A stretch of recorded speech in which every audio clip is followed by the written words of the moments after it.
Disney World is changing a lot this year, and I'm here to take you through every single change that Disney World will see in 2023. And we're even going to take a sneak peek at a few of them. Let's go!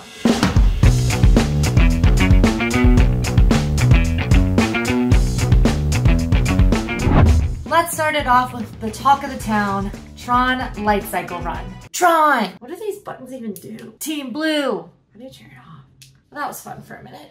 Disney World is soon to open one of its most thrilling coasters of all time with Tron Light Cycle Run. And we went and took another sneak peek, so we're going to show you more of what to expect with this attraction, plus some tips to make sure you have the best time when you experience it.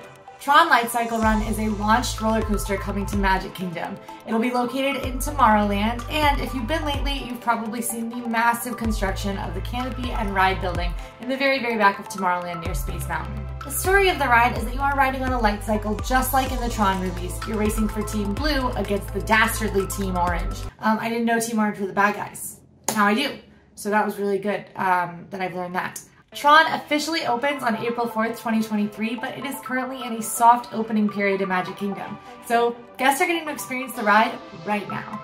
The coaster is primarily indoor, but starts with a very exciting launch into the outdoor canopy, which is impressively lit and looks really cool during the day and jaw-dropping at night. Now, you may have seen that we've already ridden Tron Light Cycle Run during cast member previews, and you can check out that video on the channel right now if you haven't. But we've got a lot more news about this new attraction.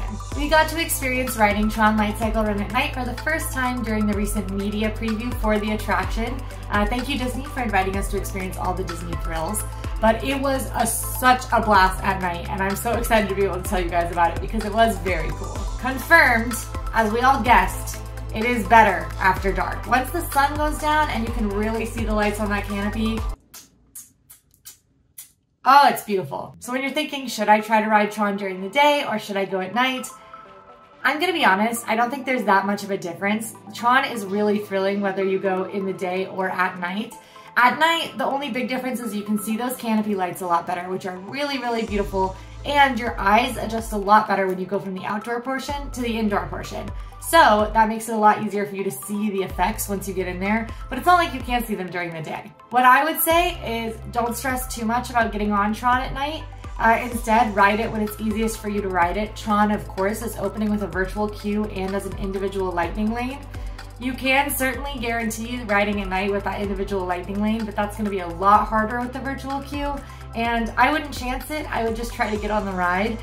What I would do is I would walk over to Tron in the evening and just stand under the canopy. It's pretty much the same effect as riding under the canopy. So I highly recommend doing that. Get the PhotoPass shots. They look really cool at night. More on that in a second. Another thing we finally got to see during the media preview was Tron merchandise. And this was really cool. There was a ton of stuff, like a ton of stuff. They've actually entirely redone Tomorrowland Light and Power Company, which is the store at the exit of Space Mountain. And it's now got all Tron merch basically in there, and it's called Tomorrowland Launch Depot. So that's new-ish, because it's an old store, but totally outfitted with Tron merchandise. There's tons of different collections. I was a really big fan of the Flynn's Arcade Retro 80s collection, which was based on the original Tron films and had like this total 80s vibe.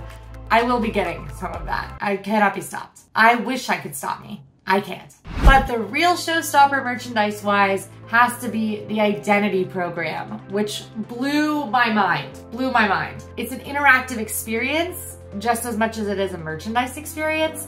So you go in these pods while you're there and you create your Tron identity. You get to pick your color scheme, you get to record 6 lines of dialogue, and you get to capture your face, your likeness. You get to customize a program action figure that looks and sounds like you. It plays your dialogue, like a toy that plays your dialogue. And you get an identity chip with that saves all of the information about your Tron identity, and you can take that chip and it interacts with other merchandise to add your color scheme, your Tron scheme to other merchandise such as the discs, and the little Tron Light Cycle toys. I was speaking to part of the merchandise team during the media event, and when she held up that action figure and made it speak, I was like, what? I can't wait. I'm gonna put my voice in a Tron figure. I can't be stopped. The experience does require reservations, and you can begin booking for the April 4th opening of the Identity program along with Tron. This next thing about Tron really I was not expecting it, and it was really, really cool. We got to see a lot of the Tron PhotoPass magic shots and props that were available during the cast member preview to take some really cool pictures where you get the disc and you can and then also there's a magic shot where you go like this and it looks like the disc is above your head. It's very cool. Pro tip, those look better at night, so if you're gonna go get some of those taken, maybe wait till nighttime. But what's really cool is the on-ride PhotoPass opportunities for Tron. They are unlike any other ride photo you've ever seen at Disney World, which is so cool. For one, there are 2 cameras, so the photo takes right during the launch. And when you're launching, the cameras take from both sides. So there is no one who's on a more prime side for the photo. Everybody, you get 2 ride photos. You get one on your side and one on whoever you're riding with side. And you can pick and choose which one is better. One person gets the one where they're in the spotlight, the other can get the one where they're in the spotlight.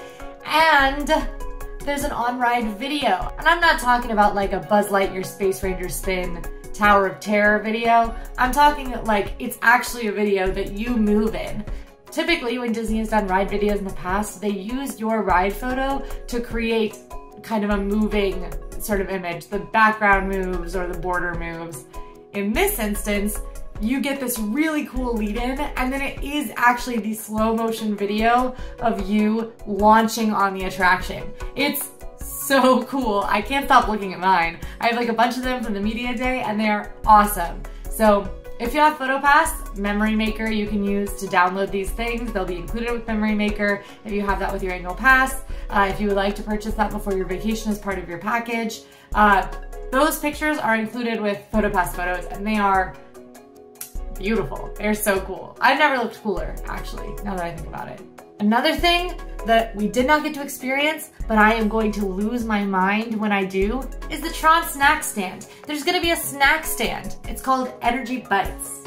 And it's basically just a little snack stand that's right outside the attraction.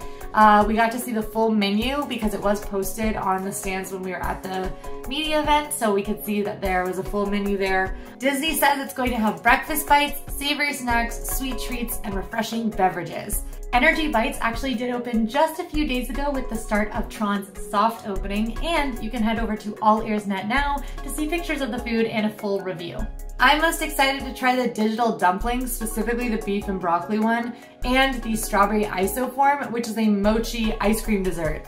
This blew my mind because Magic Kingdom is not the place for exciting food in most cases, so I'm really, really, really hoping that this stuff tastes good because it sounds amazing. Outside of the media event, we did get even more Tron news that is very important to know. Disney World will be using a virtual queue and boarding pass system for the opening on Tron Light Cycle Run. So that traditional standby line will not be offered in the opening months as far as we know. The virtual queue is already active for that soft opening. So right now, if you go to Magic Kingdom, you can use that virtual queue. The way it works is that you can try to get in the Tron virtual queue at 7 a.m. and 1 p.m. At 7 a.m., you do not have to be in Magic Kingdom, but you do have to have an active Magic Kingdom Park Pass reservation. At 1 p.m., you have to be in Magic Kingdom. So either way, you have to have a Magic Kingdom Park Pass because you can't park hop until 2. On select nights, there will also be a virtual queue opening at 6 p.m. This will happen with extended evening hours available to Deluxe Resort guests. So if you're going to Magic Kingdom extended evening hours, don't miss out on that second opportunity to get on Tron. You can ride Tron once per day with the 7 a.m. or 1 p.m. drops. You can only get one of those, but you can get the 6 p.m. drop if you already got one of the first 2. We've got a lot of tips for using the virtual queue over on All.Ears.net, so head on over there to check out some of our biggest tips and tricks for making sure you get a virtual queue spot on these attractions. Some quick ones. You are going to want to refresh that virtual queue loading page in the My Disney Experience app. Go ahead and get on there 10 minutes prior to the drop. So if you're looking at the 7 a.m. drop, which you should be to guarantee that you get on the ride, go ahead and start looking at about 6:50. Once you get in there, make sure to confirm your party. Leave that page open and go look at a clock. Look at a world clock, something with seconds. I usually watch it until about 6:59 and 30 seconds, and then I count in my head and go back to the app, and I try to refresh exactly on that first second of 7 a.m. I usually get very early virtual queue slots in doing this. Hopefully you can too. The same is true for the 1 p.m. drop and the 6 p.m. drop. The closer to 7 a.m. on the dot that you're able to book, the more likely you are to get on Tron Light Cycle Run. It will also be available as an individual lightning lane, which is one of Disney's Skip the Line offerings. You can pay an individual date-based fee for this attraction, and that means you'll be able to skip the line at Tron, get right on it. You can even book your time. So if you want to ride it at night, you could book like a 7 p.m. Tron ride and head over there and ride it at night. Now, a lot of people were saying that this means the end of the virtual queue for Guardians of the Galaxy Cosmic Rewind over in Epcot. That is not true. Guardians of the Galaxy Cosmic Rewind will remain a virtual queue. If you want to see us attempt to ride both Tron and Guardians in the same day, as many times as we can, let us know in the comments. We might try to do that as part of like a perfect day. Could be really interesting to test it out. And just a reminder that that virtual queue and the individual lightning lanes are currently available and will be available through April 2nd as part of a soft opening before returning for a full opening on April 4th. All right, I promised you tips. Here are tips. You can see all of our original tips in the Tron Light Cycle Run video where we sort of listed out some of the things we noticed about the attraction, but new things to keep in mind about Tron that we realized on the media event. We decided after much deliberation that the best seat on Tron is the back seat. I know. I'm a front seat coaster girly. Typically, I want to be in the front. Like, I want tears streaming down my face. And we did ride in the front. It's definitely a close second, but the back seat's a little better. For one, Tron is an incredibly smooth roller coaster. So the back is more intense, but it's not rickety. It doesn't shake you around in any way that's too uncomfortable. So it makes for a more intense roller coaster experience without the things I don't usually like about the back being more wild. But the real big reason to ride in the back is it makes it much easier for you to see all of the effects of the ride. When you're in the front, it's kind of like you're barreling through the grid like alone, and you can see the effects, you can see some of the projections, you can see the gates really well, the gates you're trying to get when you get inside. And it is super cool to be the first one to launch in that canopy.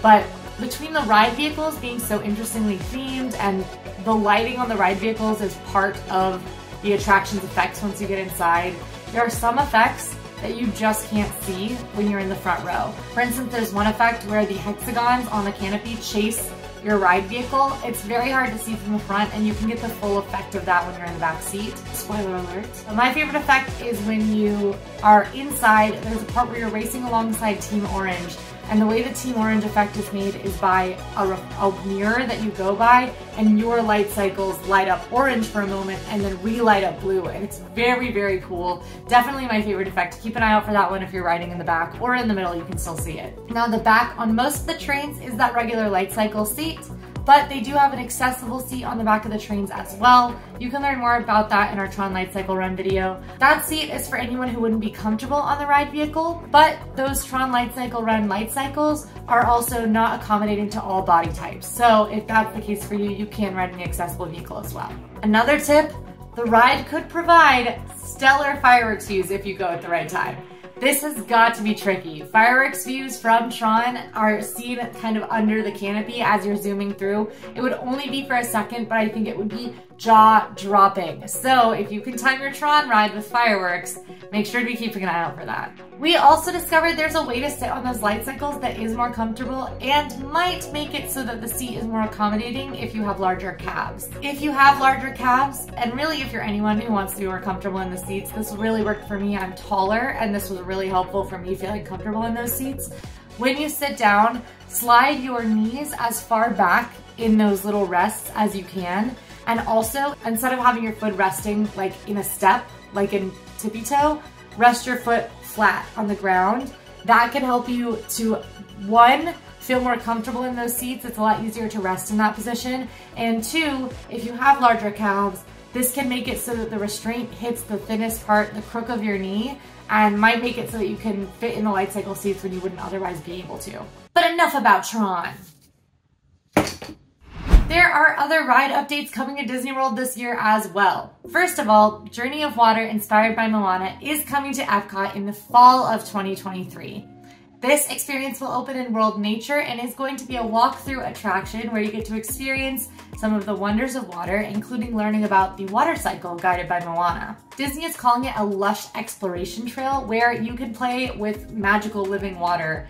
and see a lot of your favorite characters tucked into the rocks and detailing. We've seen a lot of updates about Moana Journey of Water, including the addition of a massive model of Te Fiti in there. It's hard to see, but if you ride the monorail in Epcot, you can get a pretty good glimpse. I'm super excited for this one. Walkthrough attractions are just nice because they don't typically require a line, so it'll just be a really nice area of the park that you can go hang out and kind of cool down, especially when you're riding more exciting attractions like Test Track and Remy's Ratatouille Adventure. Doesn't sound as cool as Test Track. Guardians of the Galaxy sounds as cool as Test Track. That's on me. Back over in Magic Kingdom, we're also getting an update to Haunted Mansion. Don't freak out, it's just a little addition and I think you're gonna be pretty excited about it. You might have heard that the iconic Hatbox Ghost will be coming to Haunted Mansion in Disney World. So Hatbox Ghost is this interesting story where basically when the first Haunted Mansion opened in Disneyland, they wanted to do this effect, but they couldn't quite get it to land, like the tech would never work for it was always broken, that kind of thing.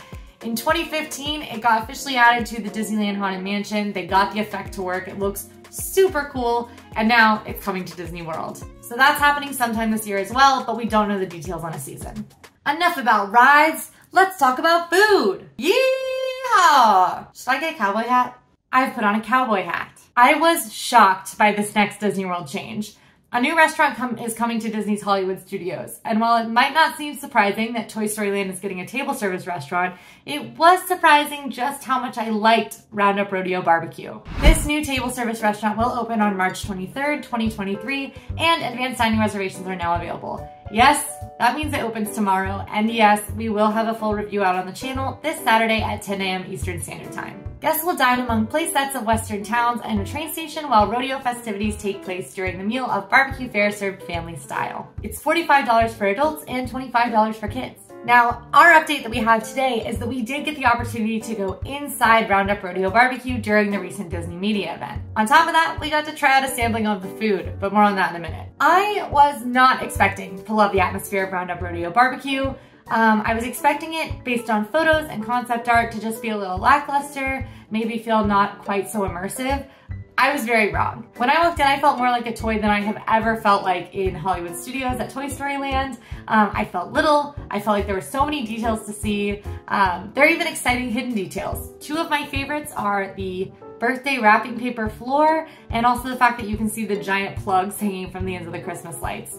We will be sure to show you as many hidden details as we possibly can in that video coming out on Saturday, so be sure not to miss that. There were also audio elements. It was a little hard to get the full sense of these. They were playing them while we were in there, but of course it was not the full restaurant experience, so I'm not really sure their intention.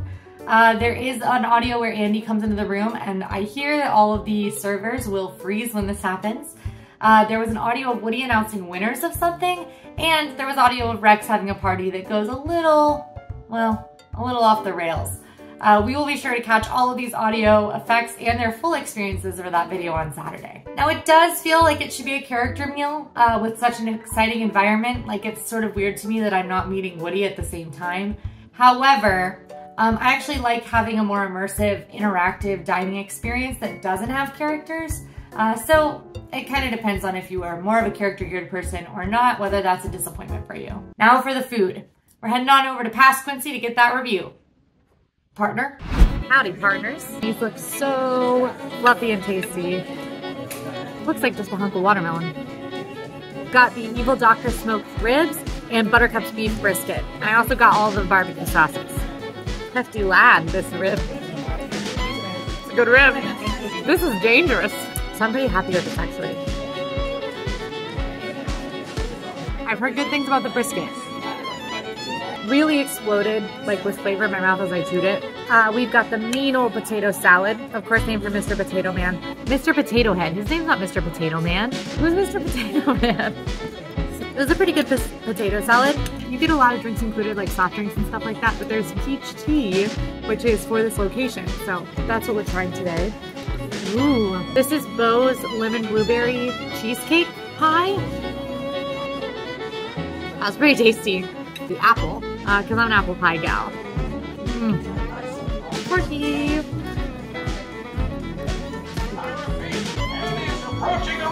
Andy's approaching. In 3, 2, 1.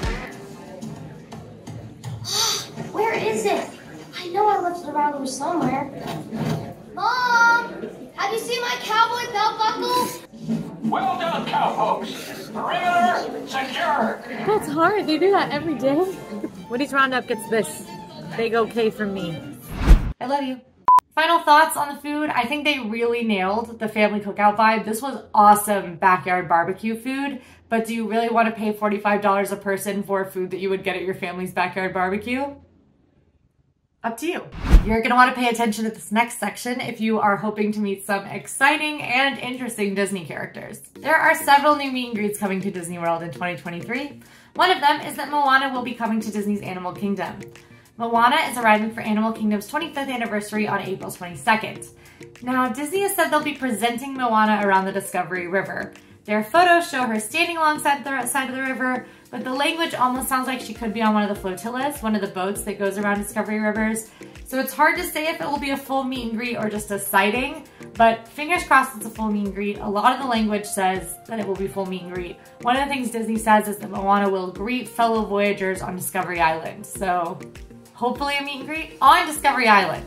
That's gotta be a meet and greet. We've seen Moana a few times in Disney World before for special events and for the Adventure Friends Cavalcade in Magic Kingdom, but she's never had a full meet and greet, so this is very exciting. Disney also announced that Mirabel from Encanto will soon get her own meet and greet in Magic Kingdom.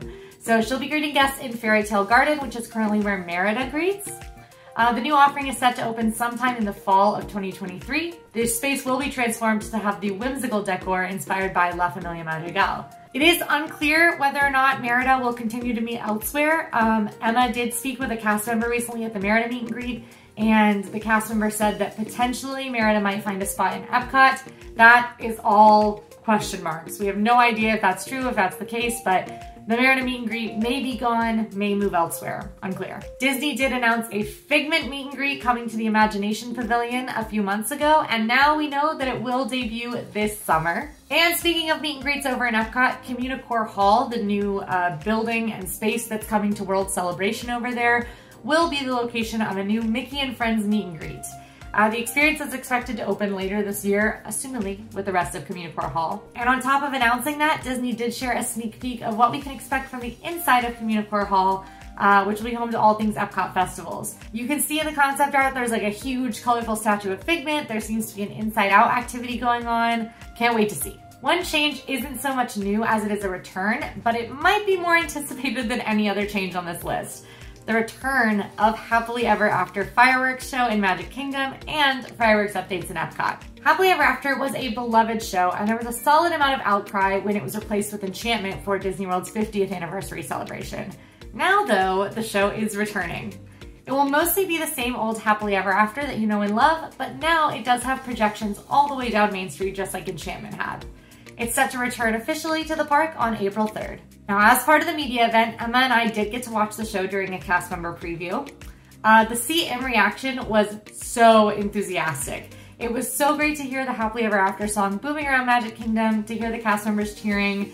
It was magical. My favorite part was seeing Tinkerbell fly. I just think it hits better with the HEA music. I don't know. But I was really, really happy to see Tinkerbell fly again to that like, you can fly, you can fly, you can fly. Love it. Now I watched from right by the castle, but Emma found a spot all the way down Main Street to be able to take in those new projections. Her take was that the projections are very cool, and what they really do is they drive your attention towards the castle instead of distracting from the show. With Enchantment, it sometimes felt like those Main Street projections were a little overwhelming. They could be distracting if you were standing on Main Street, but in this, she felt like it really funnels the attention towards the star of the show, Cinderella Castle. And there's some fireworks news over in Epcot as well. Epcot Forever will return on April 3rd as a temporary show with the closure of Harmonious. That show will be in position until a new fireworks show opens in Epcot in late 2023. So the new show will celebrate the Walt Disney Company's 100th anniversary. Epcot is set to be sort of the epicenter of those celebrations in Disney World. According to Disney, the show invites everyone to gather around World Showcase Lagoon for a show that will unite us through commonalities of the heart in a dazzling display of fireworks, lasers, music, and light. Featuring an original composition along with select songs from the Disney Songbook, this new spectacular will remind us that we're more alike than different, connecting our hearts together as one. And we have now officially seen concept art. Kind of hard to see what's going on here, but I'm seeing a lot of pyro, I'm seeing some fountains, I'm seeing some lasers. So I don't know, the fireworks are in the shape of a heart. That's cute. Very excited to see this show. And yes, don't worry, the closure of Harmonious will start a phased removal of the dreaded barges. I'm a little heartbroken. Harmonious is my favorite nighttime spectacular of all time, just because the movie's included in it. But I am so ready to be able to look across World Showcase Lagoon and not see those barges there. Boy, oh boy, am I ready for that. You can keep up with all of these changes and more by following along at AllEarsNet and following us on socials with @AllEarsNet. Let me know in the comments how you feel about these changes. Don't forget to like and subscribe. And now go watch our coverage and first impressions of Tron Light Cycle Run. See you over there.